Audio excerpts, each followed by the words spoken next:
Consultório CBN, com Henrique Bonaldi.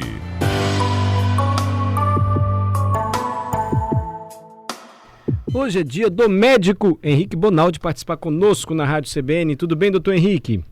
E aí, tudo bem? Boa tarde. Graças a Deus. Eu estava pensando aqui, você falou de órgãos que dilatam no corpo. Lembra? Você falou do estômago? Justo. Uma bolsa, ele recebe o alimento e ele dilata. Aí você falou da bexiga também, semana passada, que ela é pequenininha, mas pode ficar grandona. Não foi? Justo, assim é com o fígado, assim é com o baço. Fígado dilata? Pra que fígado dilata? Dilata por conta da quantidade de sangue. Por exemplo, fez uma hepatite, está inflamado o fígado aumenta. A gente chama isso de hepatomegalia, ou seja, aumento do fígado. E aí ele geralmente distende. Existe até uma dorzinha que chama, dorzinha pela distensão de uma cápsula, que ele é envolvido numa cápsula que chama cápsula de Gibbs. Ô Mário, eu falo demais, né? Minha nossa senhora, o trem nem começou e eu disparo, desculpa. Quem falou que você fala demais, Henrique? A gente adora ouvir, você tá aqui é pra falar, senhora. Ué. Não, pode desenvolver, porque agora eu me interessei. Fala da cápsula aí. Eu tenho 3 mulheres em casa, né? Acho que eu escuto tanto que quando abre esse trem aqui, eu dando a falar pra equilibrar. Você fica falando assim que se você vai ser acusado de machismo e não sabe por quê. Né, Adalberto?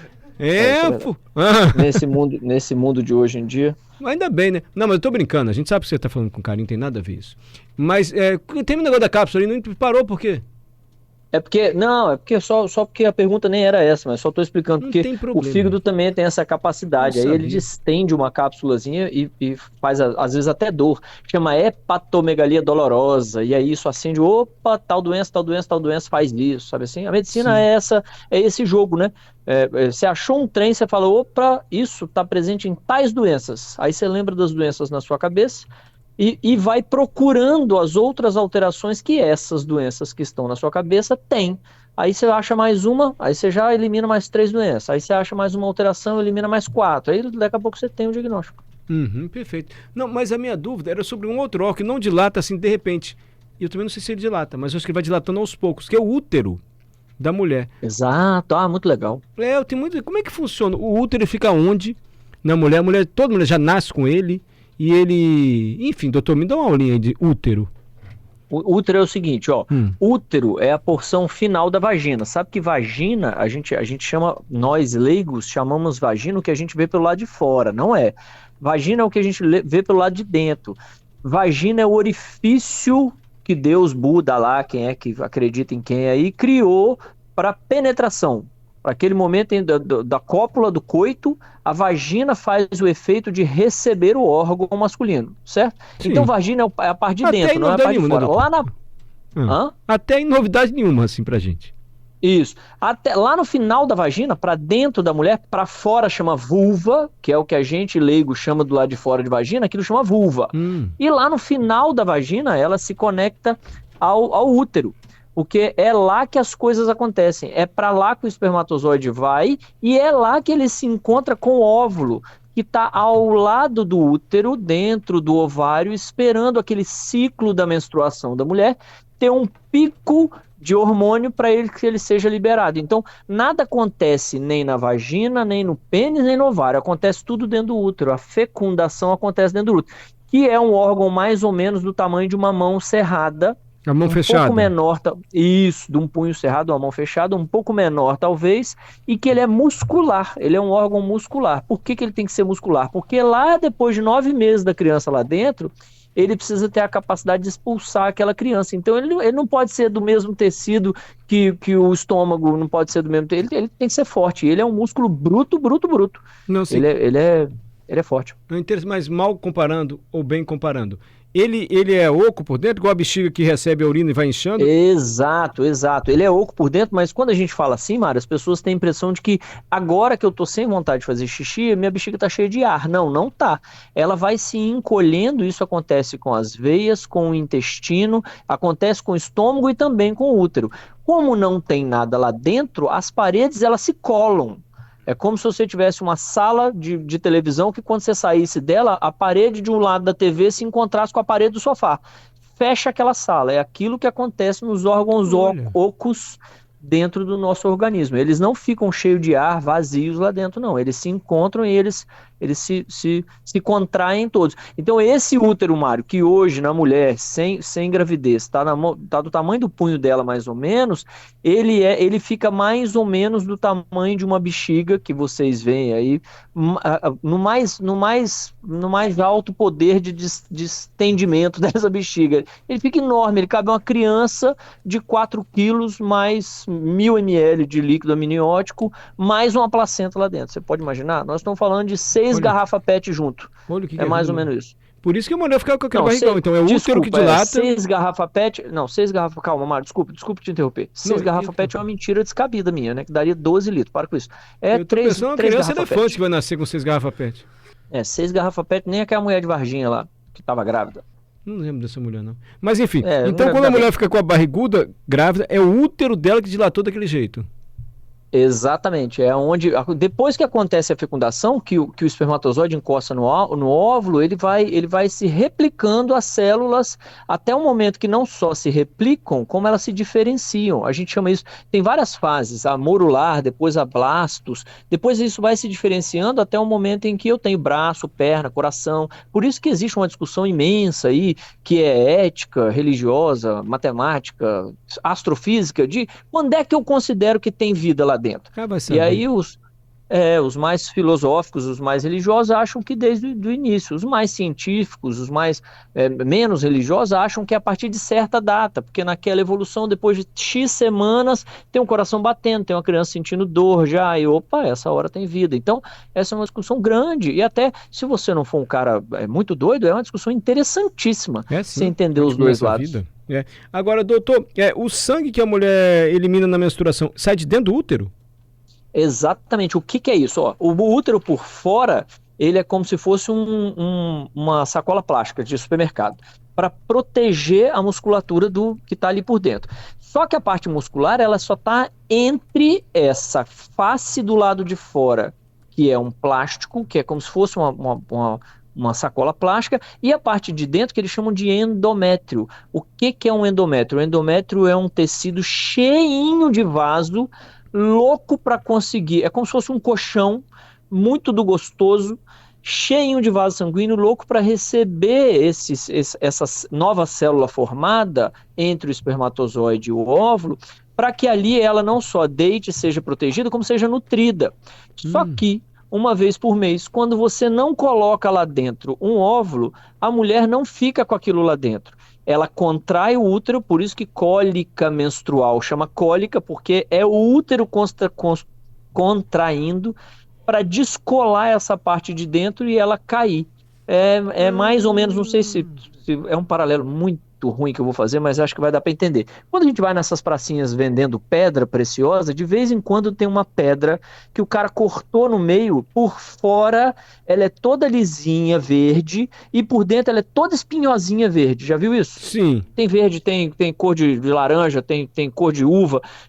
É mais ou menos aquilo ali. Por dentro, o endométrio é todo caracachentozinho, todo confortável para receber. Como a mulher não utilizou, o ciclo de hormônio dela muda, a forma como ela gera hormônio dentro dela muda e automaticamente, pela ação do hormônio, o útero contrai e joga aquilo para fora. E aí monta de novo, espera um novo ciclo. E assim vai. E por isso que elas sentem dores, então. Deve ser dor porque está contraindo o órgão lá dentro, deve doer muito mesmo, né? A cólica. Exatamente, a dor em cólica. É mais ou menos a dor que a gente sente quando a gente toma um chute no saco. Ah, é uma dor peritoneal. Não é isso todo mês que elas sentem, não. Nossa, dói demais isso aí. Não, por isso que nós somos muito fracos, Mário. Essas mulheres são um bicho. Essas mulheres sentem umas dores que a gente não imagina e elas sentem sorrindo ainda. É isso mesmo, doutor? Comparável essa dor? Mais ou menos, Ô, Mário, só pra você ter ideia, tem um momento no parto que algumas mulheres chamam de partolândia. O que é a partolândia? É um momento da expulsão no parto, quando ela está tirando a criança de dentro, no parto normal, que por mais que ela esteja sentindo dor, naquele momento ela está em êxtase, ela está feliz, ela está maravilhada, o pau está comendo pro lado dela, está apanhando de gato morto e ela está sorrindo. E vou te falar mais, minha mulher tem saudade dessa época. Olha que doideira. Nós somos muito fracos. Doutor, mas se a mulher tirar o útero, não vai ter filho, tirou o útero, não faz falta nenhuma para ela?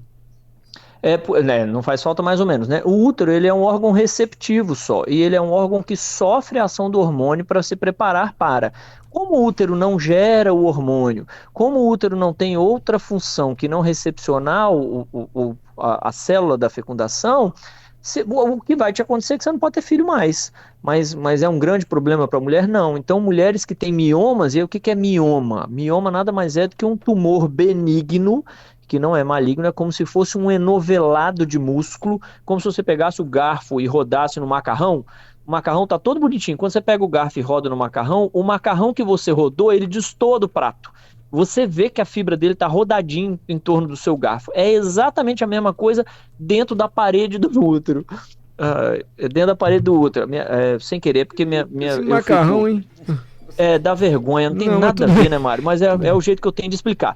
Lá dentro do útero, as fibras do músculo, elas são todas organizadas. O mioma é uma garfada dessa. O mioma, ele gira em torno dele mesmo a bolinha de músculo. Mulheres que têm miomas muito grandes, esses miomas podem ter um tamanho de uma melancia, de um melão, de uma laranja. Essas mulheres, às vezes, não conseguem conviver com essa bolota dentro da barriga, aí precisa tirar o útero. O que faz diferença na vida dela? É que ela não engravida mais, mas hormonalmente falando, ela tem uma vida absolutamente normal. Não se corta vagina, não se corta ovário, não se corta nada, tira só o útero. Nessa condição, só o útero. Engraçado, o senhor falou o útero, é tipo uma sacola por fora e por dentro é mais áspero. Vocês quando estudam, você já falou do fígado, que é igual o fígado de boi, vocês quando estão estudando medicina na faculdade, você pega esses órgãos, vai no corpo lá e segura, segura o útero aqui pra você sentir. Claro.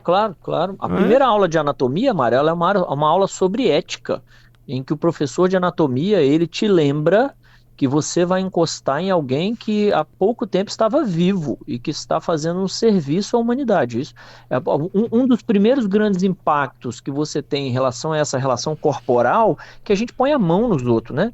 E outra coisa, você não põe a mão na mão do cara, você põe a mão na onde precisar pôr para você dar o diagnóstico. Então, você precisa ter um respeito a isso, você precisa ter uma ética em relação a isso, incabível, assim. Por isso que quando aparecem esses médicos malucos aí que acabam aproveitando de ser médico, é uma vergonha para a medicina aquilo.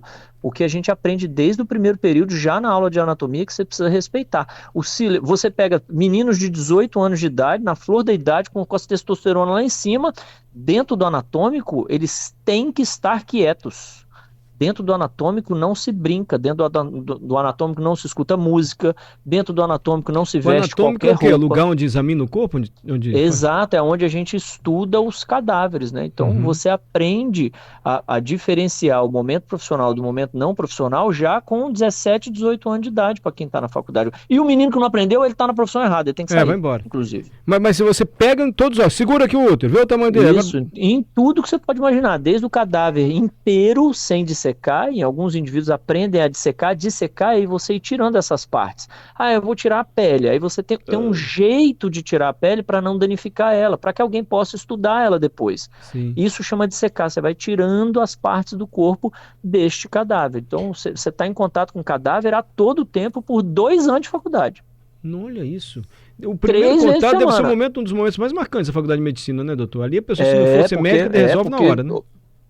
E é a base, né, Mário? Você precisa aprender agora, não dá pra você, vamos fazer esse ano de medicina sem ver isso, ano que vem nós vamos ver. Não.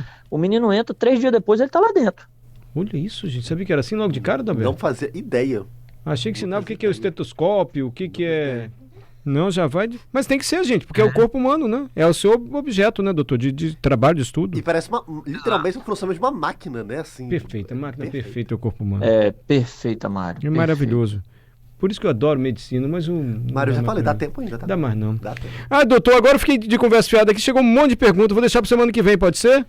Sim, senhor, você que manda. É porque acabou o tempo, não, só essa aqui a gente tem que ajudar logo. Cadê, estou há 2 semanas com dor no peito, lado esquerdo, pode ser coração? Cláudio tá perguntando.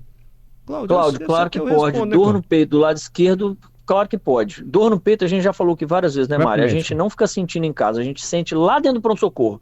Se o cara falar que não é nada, você volta para casa e fica sentindo ela dentro de casa. Até alguém não falar para você que não é nada, pronto-socorro. Cláudio, vai pro médico. Tá com dor no lado esquerdo do peito, vai pro médico, Cláudio. Fica ouvindo a gente aqui não.